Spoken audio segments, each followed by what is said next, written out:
Então, gente, dando continuidade aí ao curso, né? Fiquei muito tempo aí sem postar aula, estava resolvendo alguns problemas e vou atualizar aqui a aula de princípios no processo penal. Gente, deu 300 slides em princípios, mas assim, 50% da prova está aqui.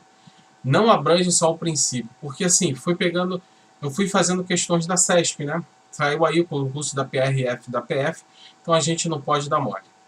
Então, uma questão foi levando a outra, que eu fui colocando aí provas ilícitas, revisão criminal e tudo mais. Então, tá bem completinho. Vou fazendo as aulas aos poucos.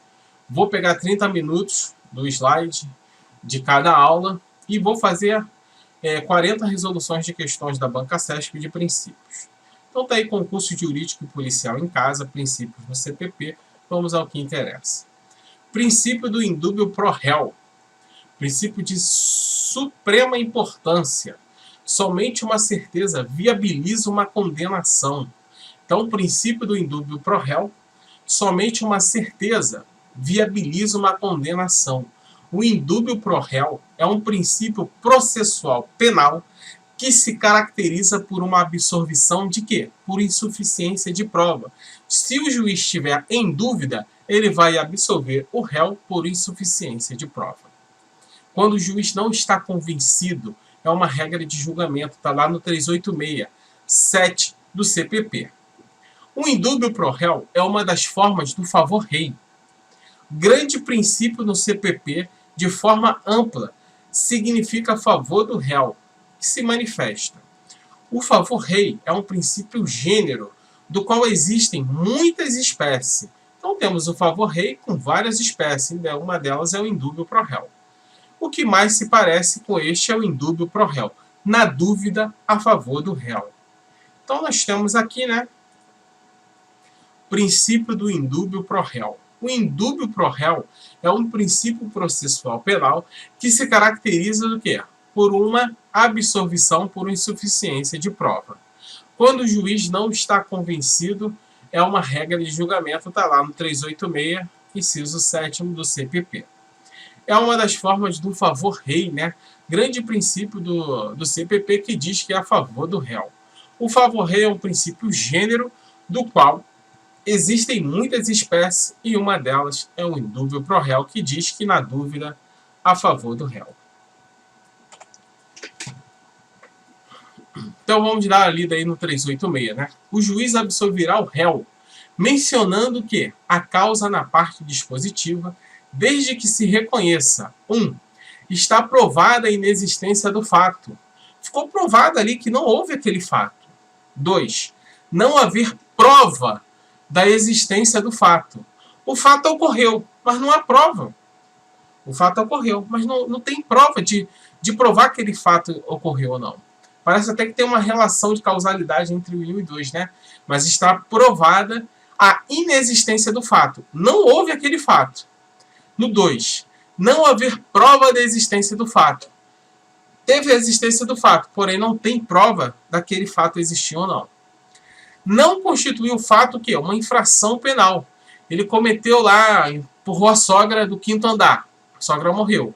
Não constitui esse fato uma infração penal. Brincando, tá, gente? Então, está provado que o réu não concorreu para a infração penal. Está provado que o réu ele não concorreu para a infração penal. Ele não estava no meio.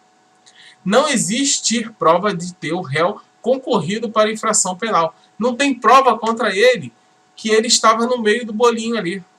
Existirem circunstâncias que excluam o crime ou isente o réu de pena, ou mesmo se houver fundada dúvida sobre a sua existência.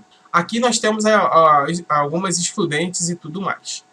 Não existir prova suficiente para a condenação. Então, não existir prova suficiente para a condenação, ou mesmo se houver fundada dúvida sobre sua existência. Então, o juiz absolverá o réu. Está provada a sua inexistência do fato. O fato não existiu. Não haver prova da existência do fato. O fato existiu, porém não há prova. Não constitui o fato uma infração penal. Então, ele cometeu um fato, mas aquele fato não condiz com o Código Penal, não é crime. Está provado que o réu não concorreu para a infração penal. O fato ocorreu, teve uma infração penal, mas ele não estava no meio. Não existe prova de ter o réu concorrido para a infração penal. O fato ocorreu, o crime ocorreu, ele pode estar no meio, mas não tem prova que ele estava no meio. Existirem circunstâncias que excluam o crime ou isentem o réu de pena. Então, o cara é um policial, deu um tiro lá no camarada para se defender, né? No vagabundo, só que pega em outra pessoa. Então, ele não responde por esse crime, é uma excludente. O mesmo se houver fundada dúvida sobre sua existência. Não existe prova suficiente para a condenação. Na dúvida, absolve o réu por insuficiência de prova. Parágrafo único. Na sentença absolutória, o juiz mandará, se for o caso, pôr o réu em liberdade. Na sentença absolutória, mandará, se for o caso, pôr o réu em liberdade. 2. Ordenará a cessação das medidas cautelares e provisoriamente aplicadas. Na sentença absolutória, o juiz vai ordenar a cessão das medidas cautelares e provisoriamente aplicadas. 3. Aplicará a medida de segurança, se cabível. Toda vez que houver um conflito insuperável entre punir ou a garantia de uma liberdade, esta deve prevalecer. A garantia da liberdade deve prevalecer. Em razão de quê? Do princípio do favor rei ou do favor libertar-te. Então, toda vez que houver um conflito insuperável entre punir ou uma garantia de liberdade, esta deve prevalecer. O quê? A garantia de liberdade deve prevalecer. Porque o réu, ele é presumidamente inocente. Então, já como diz Renato Brasileiro, né, gente? Que é melhor um condenado solto do que o quê? Um inocente preso. Então, existe o Estado acusador e o Estado julgador. O Estado julgador é inerte e imparcial. O juiz precisa ser inerte e imparcial. Nosso sistema é o sistema acusatório. Porém, temos a igualdade de parte, a paridade de armas, né? Mesmo as condições que o Ministério Público tem, a defesa também tem que ter. Tem que haver o quê? Um equilíbrio, uma paridade de armas, princípio da igualdade. Temos o contraditório e a ampla defesa de forma igual para aquele que acusa e para aquele que defende. Então, toda vez que houver um conflito insuperável entre punir ou uma garantia de liberdade, esta deve prevalecer em favor do princípio do favor reis ou favor libertar-te. Existe o Estado acusador e o Estado julgador. Este é inerte e imparcial. O juiz precisa ser inerte e imparcial. O nosso sistema é um sistema acusatório, porém temos a igualdade de parte, paridade de armas. Temos o contraditório e a ampla defesa, igualdade de partes entre o acusador e o defensor. A publicidade com o processo no sistema acusatório. Os atos processuais dotam de publicidade, precisam de publicidade. Temos também no sistema acusatório a liberdade no meio de provas. Então, temos também no sistema acusatório, uma das características do sistema acusatório é o quê? A liberdade no meio de provas, publicidade, o juiz inerte e imparcial. Então, todas as provas têm o mesmo valor probante. Nenhuma prova vale mais do que a outra. Ulisses, estive lá no julgamento, o cara confessou o crime. A confissão de um acusado, ela não vale mais do que as demais provas. Por quê? Por que não vale mais? Simples. Vamos dar um exemplo de um jovem de 20 anos que cometeu um crime. O pai tem 65, 70 anos e confessa aquele crime. Por quê? Porque o seu filho, com 20 anos, tem toda a vida pela frente. Imagine se ficar lá 20, 30 anos preso. Então, o pai vai lá e confessa o crime. Então, por isso que todas as provas têm o mesmo valor probante. Logo, não existe uma prova maior que a outra. Beleza? Temos também no sistema acusatório o livre convencimento motivado e a oralidade. São as características do sistema acusatório. Temos também o sistema acusatório, que é o livre convencimento motivado e a oralidade. O MP é um órgão de acusação como parte e também como custos legis. Temos que o Ministério Público, gente, é um órgão de acusação. Beleza? Ele é um órgão de acusação. Mas também como custo lege. Ele é fiscal da lei. Se ele vê que o cara é inocente, ele tem que falar para o juiz, é inocente. pode liberar o camarada aí. Porque ele é o fiscal da lei. Então deve atuar com imparcialidade. Ele não deve ter outra visão. Ele representa o Estado ali. Ele não é só acusador. Ele é fiscal da lei também. O MP assume duas funções. A ação penal pública é regida pelo princípio da indisponibilidade. Então, a ação penal pública, que é de competência do Ministério Público, é regida pelo princípio da indisponibilidade. A ação penal pública é indisponível. O Ministério Público não pode desistir da pretensão de quê? De entrar com aquela ação penal pública. Não pode desistir da pretensão deduzida. Não pode abandonar o processo no meio do caminho, como acontece com a vítima, numa ação penal privada, que a vítima vai lá e, não, deixa para lá. O Ministério Público não pode fazer isso, pelo princípio da indisponibilidade. Logo, não cabe o perdão e nem a perempção em ação penal pública. Não cabe o perdão e nem a perempção em ação penal pública. Voltando, o MP é um órgão de acusação como parte e também como custos legis. A função dele é fiscal da lei. Deve sempre atuar com imparcialidade. O MP assume duas funções, de acusação e de fiscal da lei. A ação penal pública é regida pelo princípio da indisponibilidade. O Ministério Público ele não pode abandonar o processo no meio do caminho, como acontece numa ação penal privada. Então, logo, não cabe o perdão e nem a perempção em ação penal pública. Não pode abandonar o processo, como acontece no caso de uma ação penal privada. Beleza? Ampla defesa. Então, nós temos a ampla defesa, né? O contraditório, que deriva de quê? Do devido processo legal. O princípio da ampla defesa e o princípio do contraditório, eles são derivados da garantia do devido processo legal. Então, a ampla defesa, que é a autodefesa, está errado ali, é autodefesa, mas a defesa técnica. A ampla defesa é a autodefesa, mas a defesa técnica. A autodefesa é o direito à audiência, o direito de presença que o réu tem. O réu tem direito à autodefesa, né? Direito de estar à audiência, o direito de presença em todos os atos processuais. Tanto para o réu e para o juiz, a defesa técnica ela é indisponível.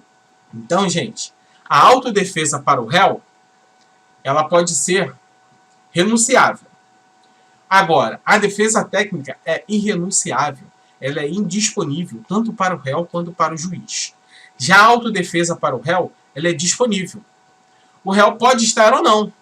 Ele não é obrigado a estar em todos os atos processuais. Então, a autodefesa para o réu é disponível, ou seja, pode ir ou não para os atos processuais, podendo falar ou ficar quieto. Ele pode falar, ele pode ali, no último ato, né, que é o ato do interrogatório, é o último ato dele, ele pode falar ou não. A autodefesa para o juiz, ela é indisponível. A autodefesa para o réu é disponível, mas para o juiz é indisponível. Por quê? Em todos os atos do processo, ele precisa perguntar ao réu ali se o réu quer participar ou não. É uma garantia que o réu tem de participar de todos os atos processuais. Se o réu falar não quero, beleza. Mas o quê? É indisponível para o juiz ele fazer esse requerimento da autodefesa para o réu. Pois deve sempre conceder o réu o quê? A oportunidade de se autodefender. Porém, este exercita se quiser. Sendo disponível para o réu a autodefesa e indisponível para o juiz. Então, temos a autodefesa e a defesa técnica. A autodefesa para o juiz é indisponível, para o réu é disponível. A defesa técnica ela é indisponível para o réu e para o juiz. A defesa técnica é a defesa de um advogado. Além da defesa técnica, a autodefesa é também importante, na medida em que o indivíduo atua pessoalmente à pretensão estatal. A autodefesa é renunciável para o acusado no processo, mas ela é indispensável para o juiz, devendo sempre conceder a oportunidade para ela ser exercida. O juiz sempre deve conceder ao réu: você quer se defender? Em cada ato processual. Da mesma forma, havendo consentimento do suspeito, poderá ser realizada uma intervenção corporal, pois a autodefesa é disponível e, assim, renunciável para o réu. O réu tem o direito de não produzir provas contra si mesmo. É o direito que ele tem de autoincriminação, consagrado no pacto São José da Costa Rica. O Estado garante a liberdade do réu, ainda que ele não queira. Por quê? O réu é presumidamente inocente. O Estado garante a liberdade do réu, ainda que ele não queira. Querendo ou não, o réu precisa de um defensor, precisa de uma defesa técnica. É indisponível, tanto para ele quanto para o juiz, para dar seguimento no processo. Em virtude da ampla defesa e do contraditório, ele tem essas garantias previstas na Constituição. O réu pode dispor do seu direito de se defender. Ele pode dispor do seu direito de se defender. Mas a defesa técnica é tanto para o réu e para o juiz, ela é indisponível. O réu pode dispor do seu direito de se defender, a autodefesa. Entretanto, a defesa técnica é indisponível tanto para o réu quanto para o juiz. A defesa técnica precisa ser efetiva. Não basta a presença de um advogado lá de terninho e gravata, estou aqui representando o réu, e o cara não saber nada. Ele precisa ser efetivo. É preciso que o advogado mostre interesse e seja capaz com o mínimo de conhecimento. Se ele está ali diante do juiz e não sabe nada do processo, o juiz, como fiscal da lei ali, né, como fiscal da OAB, ele pode destituir esse advogado e constituir um novo advogado dativo ou um defensor público. A falta de defesa gera nulidade, mas a mera deficiência não. Então a falta de defesa, está ali o réu, está sem nenhuma defesa técnica. É nulidade do processo. Porém, se o cara não sabe nada, não vai ser nulo. Vai gerar só uma deficiência. E o juiz vai nomear outro defensor, um dativo ou um defensor público para dar seguimento àquele processo até o réu constituir um advogado para si. O juiz intima o réu para que possa constituir um novo advogado. Caso o réu não faça em 10 dias, então o réu tem um prazo de 10 dias para constituir um novo advogado. O juiz nomeia o defensor público ou advogado dativo para atuar em favor do réu. O juiz intima o réu para que possa o quê? Constituir um novo advogado no prazo de 10 dias. O juiz nomeia o defensor público.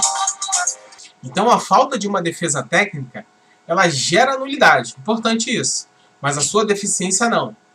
Beleza? Vamos lá. Do advogado e do defensor. Temos o artigo 265 do CPP que nos diz o seguinte: o defensor não poderá abandonar o processo senão por motivo imperioso. Então, o defensor não pode abandonar o processo senão por motivo imperioso, comunicando o quê? Previamente o juiz, sob pena de multa de 10 a 100 salários mínimos, sem prejuízo das demais sanções cabíveis. Então, o defensor não poderá abandonar o processo do nada assim, senão por motivo imperioso, com comunicado previamente ao juiz. Beleza? A audiência poderá ser adiada, se por motivo justificado o defensor não puder comparecer. O defensor não pode comparecer por uma causa nobre, o juiz pode adiar, por motivo justificado. Incumbe ao defensor, parágrafo 2º, provar o impedimento até a abertura da audiência. Não fazendo, o juiz não determinará o adiamento de ato algum do processo, devendo nomear um defensor substituto, ainda que provisoriamente ou só para o efeito do ato. Porque o que acontece? O advogado se enrola, não vai, só para poder procrastinar o processo. O juiz vai dar seguimento ao processo, vai nomear um defensor público, um advogado dativo que esteja por lá, e vai dar andamento ao ato, aquele ato naquele dia ali. E depois o advogado se vira nos demais atos do processo. Beleza? Nenhum ato será adiado. Nenhum ato será adiado. Se o advogado não puder comparecer, o juiz irá avaliar. Se o advogado não justificar o ato, seguirá com o defensor ou um advogado dativo. Depois o advogado do caso seguirá com o processo normalmente. No caso, o júri não pode nomear um defensor quando o advogado não aparecer. No caso do júri é diferente. Precisa do advogado. Se ele não comparecer, a sessão será adiada. E aí, como é que fica, Ulisses? Como é que fica? O juiz faz uma notificação perante a OAB. O advogado não compareceu ao julgamento. Então, no caso do júri, não pode nomear um defensor quando o advogado não comparece. Logo, a sessão será adiada. Mas isso, na primeira vez, o juiz aciona a OAB.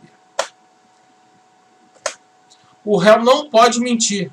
sobre os seus dados de qualificação. Importante isso. Cometendo assim um outro crime. Então tá lá no inquérito policial, então tá no processo de qualificação lá, ele mente, ele comete outro crime. Ele não pode mentir sobre os dados de qualificação. Ele pode mentir em relação aos fatos do acontecimento do crime, mas de qualificação não. De qualificação ele comete outro crime, beleza? Por imperativos da nossa Constituição cidadã, o réu no interrogatório pode calar-se como meio de autodefesa, e esse silêncio não importará em prejuízo para ele. É uma garantia dada ao cidadão e decorre do princípio constitucional da proteção contra a autoincriminação, também conhecido como o princípio do nemo tenet sed detergere. Então, o réu não pode mentir sobre seus dados de qualificação, cometendo assim outro crime. Beleza? No interrogatório, ele pode ficar quietinho, também pode mentir em relação aos fatos relacionados. Essa garantia é dada ao cidadão e decorre do princípio constitucional da proteção contra a autoincriminação, também conhecido como o princípio do nemo tenet sed detergere. Essa proibição de autoincriminação também abarca a mentira contada como forma de proteção, salvo na hipótese de atribuir a terceiro que saber ser inocente do crime, pois daí estará cometendo um crime de denunciação caluniosa. Então o que acontece? Delegado, você delegado está interrogando lá o Zé Ruela lá. Aí chega e fala, você cometeu o crime? Não, não cometi o crime. Foi fulano que cometeu. Ele está cometendo um outro crime. Crime de denunciação caluniosa, previsto no artigo 339 do Código de Processo, do Código Penal. Então, atribuir um crime a terceiro, que o terceiro não fez aquele crime, ele está cometendo um crime de denunciação caluniosa. Beleza? Assim, o investigado ou réu pode, em regra, mentir quando dá sua resposta no interrogatório. Foi você que cometeu esse crime? Não, não fui eu, mas foi ele que cometeu. Mas ele diz que não foi. Ele está mentindo. Se ele, não foi, o delegado foi. Quem foi então? Você sabe? Foi fulano. Mas não foi fulano, foi ele? Crime de denunciação caluniosa. Beleza? Assim, o investigado ou réu pode, em regra, mentir quando dá sua resposta no interrogatório. Perante a autoridade policial, você, ou um juiz, você, mas não pode, sob pena de cometer crime de falsidade, de falsa identidade, o quê? Contra a qualificação, mentir sobre sua qualificação. O que é isso, Lício? Qual o seu nome? Fulano. Mas o nome dele é outro, Belcrano. Crime de quê? Crime de mentir sobre sua qualificação, falsa identidade. Qual a sua idade? 20. Mentira, 40. Beleza? A revelia no processo penal, quando o réu abre mão da sua autodefesa. Então, temos a revelia no processo penal? Ó, processo penal não tem revelia. Então, quando o réu abre mão da sua autodefesa, direito à audiência de presença. Quando abrir mão de sua autodefesa, consequências do CPP é diferente do CPC. Ele não será chamado para outros atos processuais. Logo, não pode decretar a prisão do réu porque ele é revel. No Código de Processo Penal, ele não pode ser punido porque ele não compareceu ao ato. Ele não pode produzir prova contra si mesmo. Então, a autodefesa ele é disponível para o réu. A revelia é um direito do réu. Caso tenha prisão decretada, por ser revel, deve ser relaxada de imediato, porque é ilegal. Beleza? O réu tem direito ao silêncio. Não tem direito de produzir provas contra si mesmo. De acordo com o Pacto de São José da Costa Rica, qual o Brasil é signatário, não pode ser conduzido coercitivamente o réu, podendo ser conduzido a testemunha, a vítima, porém jamais o réu ou o acusado. Então o réu tem direito ao silêncio, não tem direito de produzir provas contra si mesmo, de acordo com o Pacto de José da Costa Rica, qual o Brasil é signatário. Não pode ser conduzido coercitivamente o réu. Lembra lá da história do Lula? Que ele foi conduzido coercitivamente? Naquela época podia, hoje já não pode mais. O réu podendo ser conduzido coercitivamente não pode. Mas não fala nada da testemunha, da vítima, porém jamais o réu ou o acusado. Beleza? Artigo 260 nos diz o seguinte: se o acusado não atender à intimação para o interrogatório, reconhecimento ou qualquer outro ato que, sem ele, não possa ser realizado, a autoridade poderá mandar conduzi-lo à sua presença. Então, se o acusado não atender à intimação para o interrogatório, reconhecimento ou qualquer outro ato que sem ele não possa ser realizado, a autoridade poderá mandar conduzi-lo à sua presença. Não, temos uma DPF aí 395 e a 444. Então, o plenário declara a impossibilidade da condução coercitiva de réu ou investigado para interrogatório. Então, lembra lá também, teve um lance desse, acho que com o ex-presidente Michel Temer, né? Que foi um oficial de justiça e o Michel Temer não, acho que foi o Renan Calheiros, presidente do Senado. Foi alguma coisa dessa daí. Então, por maioria de votos, o plenário do Supremo Tribunal Federal declarou que a condução coercitiva de réu ou investigado para interrogatório, constante no artigo 260 do CPP, não foi recepcionado pela nossa Carta Magna. A decisão foi tomada no julgamento das arguições de descumprimento de preceito fundamental, as ADPF 395 e 444, ajuizadas respectivamente pelo Partido dos Trabalhadores e pela Ordem dos Advogados. O emprego da medida, segundo o entendimento majoritário, representa uma restrição à liberdade de locomoção e viola a presunção da não culpabilidade ou presunção de inocência, sendo, portanto, incompatível com a Constituição Federal. Então, o plenário declara a impossibilidade da condução coercitiva de réu ou investigado para o interrogatório. Então, por maioria dos votos, o plenário do Supremo Tribunal Federal, do STF, declarou que a condução coercitiva de réu ou investigado para o interrogatório, constante do artigo 260, não foi recepcionado pela Constituição. A decisão foi tomada no julgamento das arguições de descumprimento de preceito fundamental, as ADPF 395 e 444, ajuizadas respectivamente pelo PT e pela OAB. O emprego da medida, segundo o entendimento majoritário, representa uma restrição à liberdade de locomoção e viola o princípio da não culpabilidade e o princípio da presunção da inocência. Pela decisão do plenário, o agente ou a autoridade que desobedecerem a decisão poderão ser responsabilizados no interrogatório disciplinar, nos âmbitos disciplinar, civil e penal. Então, pela decisão do plenário, o agente policial ou a autoridade que desobedecer a decisão poderão ser responsabilizados nos âmbitos disciplinar, civil e penal. Então, você, policial, já sabe que não pode conduzir um réu, um acusado, coercitivamente para o interrogatório, sob pena de disciplinar, civil e penalmente. As provas obtidas por meio do interrogatório ilegal.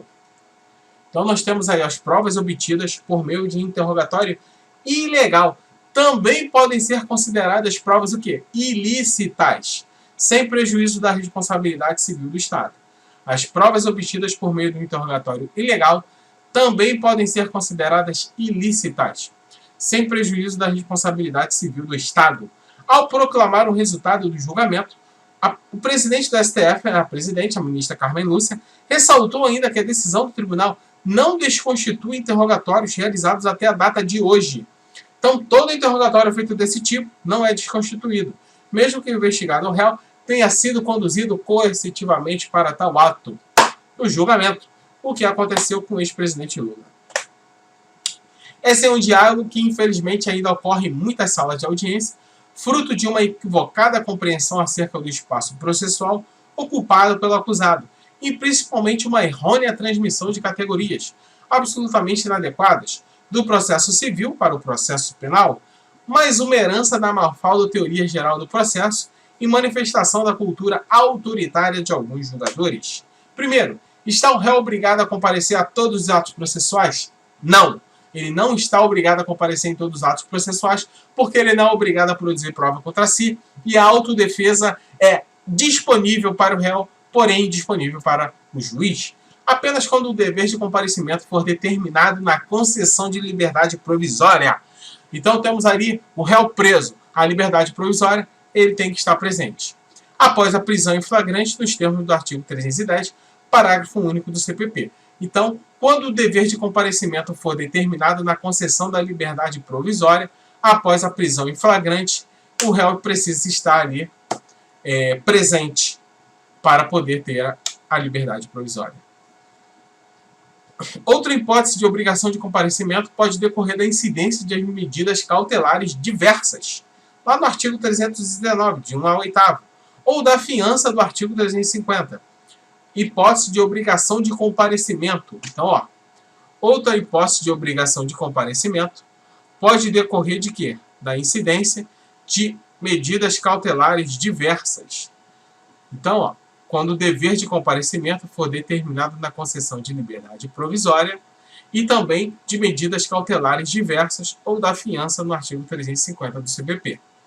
São todas situações em que o acusado foi preso em flagrante ou preventivamente e a liberdade é concedida mediante o dever de comparecer aos atos do processo. São todas as situações em que o acusado foi preso em flagrante ou preventivamente e a liberdade é concedida mediante o dever de comparecimento do acusado. Então ele precisa comparecer para ser liberto. Fora desses casos, comparecer em juízo é uma faculdade que atende aos interesses da defesa, pessoal e técnica, jamais um dever processual, cujo descumprimento acarrete uma sanção. Então, fora desses casos, que nós vimos anteriormente, em virtude da sua liberdade, comparecer em juízo é uma faculdade, a autodefesa, né? Comparecer em julgamento ali, a autodefesa, é uma faculdade disponível, a autodefesa é disponível para acusado, que atende aos interesses da defesa, pessoal e técnica. Jamais um dever processual cujo descumprimento acarreta uma sanção. É claro que, excepcionalmente, o não comparecimento aliado a outros elementos concretos pode justificar uma prisão preventiva nos termos do artigo 312.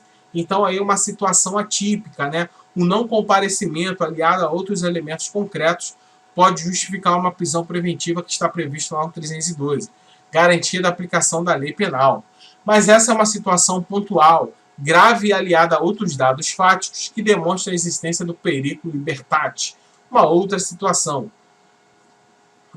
Do contrário, o simples não comparecimento do acusado na audiência não pode acarretar qualquer consequência negativa, por absoluta inexistência de um dever de comparecimento. Andou bem o legislador quando estabeleceu na reforma de 2008 o direito de acusado não comparecer ao plenário do júri. Deveria ter expressamente estendido essa previsão para todo e qualquer procedimento para romper com a cultura inquisitória e autoritária vigente. Do contrário, o simples não comparecimento do acusado na audiência não pode acarretar qualquer consequência negativa por absoluta inexistência de um dever de comparecimento, ou seja, revelia. Não há que se falar em revelia no processo penal, ou pelo menos no sentido próprio do termo, o que significa dizer que a utilização será sempre imprópria e inadequada, pois a inatividade do réu não conduz a nenhum tipo de sanção processual. Não há que se falar em revelia no processo penal, ou pelo menos não no sentido próprio do termo, o que significa dizer que a utilização será sempre imprópria e inadequada, pois a inatividade do réu não conduz nenhum tipo de sanção processual para ele. A revelia ali, né, dele estar presente no processo não conduz nenhum tipo de sanção processual. Não existe no processo penal revelia em sentido próprio. A inatividade processual, incluindo a omissão e a ausência, não encontra qualquer tipo de reprovação jurídica, não conduz a nenhuma presunção, exceto de inocência, que continua inabalável. O réu ele é presumidamente inocente. Até o quê? Até o trânsito em julgado, né? Beleza?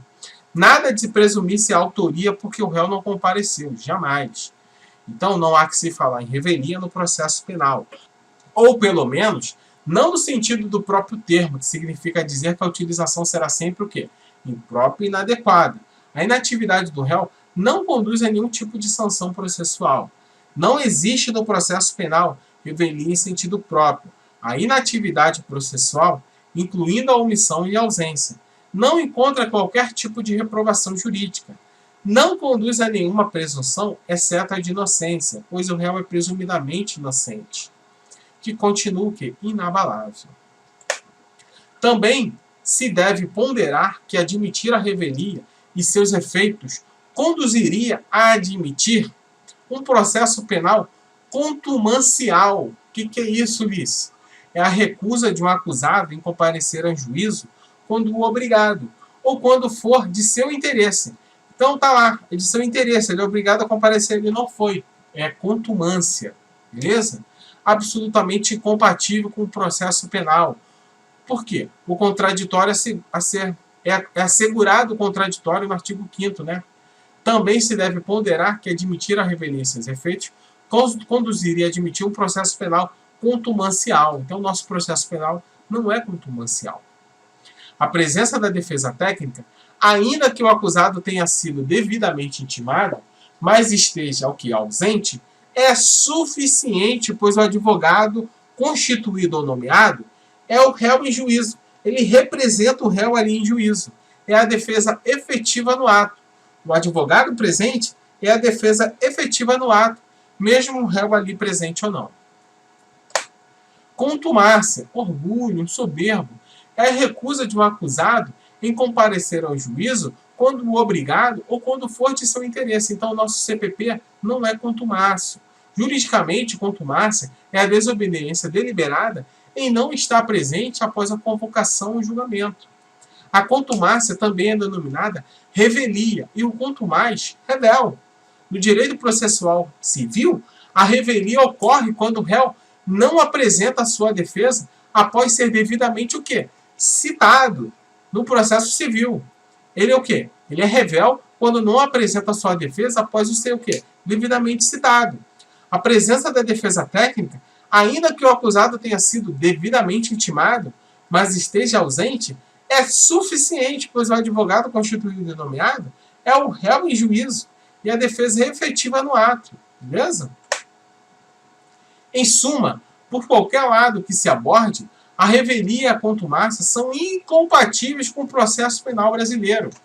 Então, aqui, ó, a revelia e a contumácia são incompatíveis com o processo penal brasileiro. Obrigatoriamente, o juiz terá de intimar o defensor de todos os atos do processo, principalmente se o réu comparecer no final da instrução. E principalmente se o réu comparecer no final da instrução, deverá o juiz o quê?